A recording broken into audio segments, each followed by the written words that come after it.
Today, I'm back behind the wheel of the new Kia Stinger. It really isn't that long ago since I was driving a Stinger, it's just a few weeks. But this is quite a different kind of Stinger.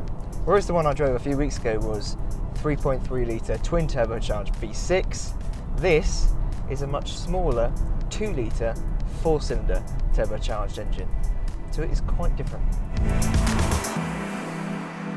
This has 244 brake horsepower and 353 foot-pounds of torque. To give that some context, the V6 has 365 brake horsepower and 377 foot-pounds of torque. So that has quite a bit more power, but actually not that much more torque. And that tells me not that the 2 litre is stretched, but probably more that the V6 is underperforming slightly, and perhaps there's more to come from that engine. I'm sure there will be. 0 to 62 miles an hour takes 5.8 seconds, and the top speed is 149 miles an hour. And the V6 by comparison will do 0 to 62 miles an hour in 4.7 seconds, and will go on to a top speed of 168 miles an hour. Where this 4-cylinder outperforms the V6 though is with its economy. So whereas the V6 will get 28 miles to the gallon, or 15 if you're not driving particularly smoothly, this car will get about 35 mpg, so it is slightly better. And how does it feel? Well, if I'm honest, actually, it doesn't feel hugely different. Yes, it is a little bit slower, and you can feel that, and it feels like it's got less grunt, it feels like it's got less torque, less power, but it's not as big a difference as you might imagine going from a 2 litre to a 3.3 litre V6. And I think that's a testament to how good this little 2 litre is. Of course, what you do miss is that V6 noise, and just from start up, gentle acceleration, even when you're putting your foot down, obviously it doesn't replace the noise of a V6. It does sound quite different, but it's not a bad sounding engine. There's some synthesized engine noise coming through the cabin when you put it in sport mode, which is okay, I suppose, but in comfort mode, when that synthesized noise isn't there, it doesn't make a bad noise. It's not a V6 though. That's the thing. I think some people they'll always want the V6. No matter how good the 2 litre 4-cylinder is, they'll always want the V6. Let me give you a little taste. 4th gear at the moment, 3rd gear, 2nd gear.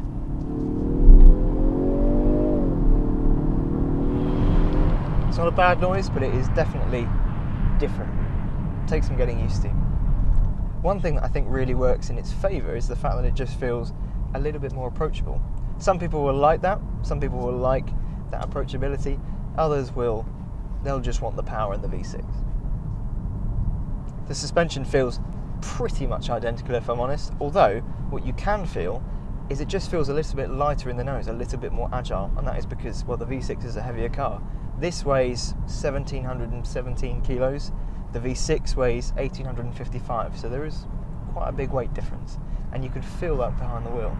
The nose just tucks in that little bit tighter. The gearbox is exactly the same, and so it feels exactly the same. It's an 8-speed automatic, and there is no option of a manual in the Stinger.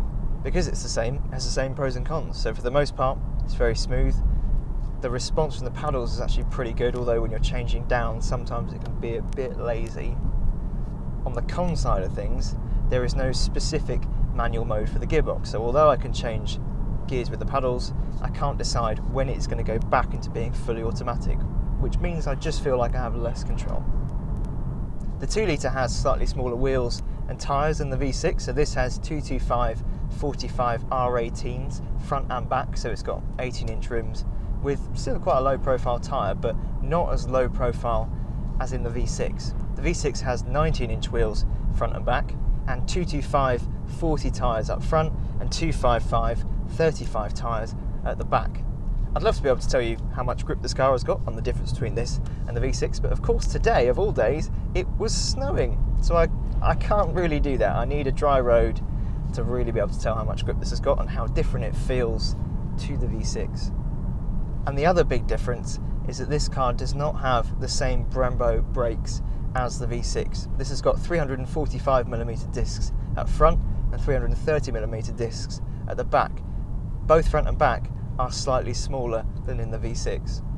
As for the way it still looks absolutely fantastic. This is by far and away the best looking Kia there has ever been. Still got 4 exhaust pipes, it's still got the vent on the side to keep the brakes cool. It still looks awesome, basically. And on the interior, again, it looks and feels identical to the V6. This is the best interior that Kia has ever done. And you've got the same drive mode switch down here that controls how the car behaves, basically. Things like how the steering feels and the throttle response. So you've got Smart, you've got Eco, Comfort, Sport and Sport Plus. And Sport Plus today, when it's been snowing, is not the mode I'm going to put it in because that turns the traction control off. I'm not going to do that today. So how much does the 2 litre Stinger cost? Well, the V6, that's £40,495. The 2 litre is quite a bit cheaper actually. The GT-Line is £31,995. The GT-Line S is £35,495. That is quite a considerable saving. I think it just depends what you want from a car. If you want that V6 noise and you want the ultimate in Kia's power and performance, really, well, then you go for the V6. But if you just want that rear-wheel drive driving experience and the same look, the same feel, then this isn't a poor relation. The 2 litre is not a poor relation to the V6. It is still really, really good. So, would you buy the 2 litre Stinger or the V6 Stinger? Let me know in the comments below. I'm still not sure actually, so I think what I need to do is do some more driving.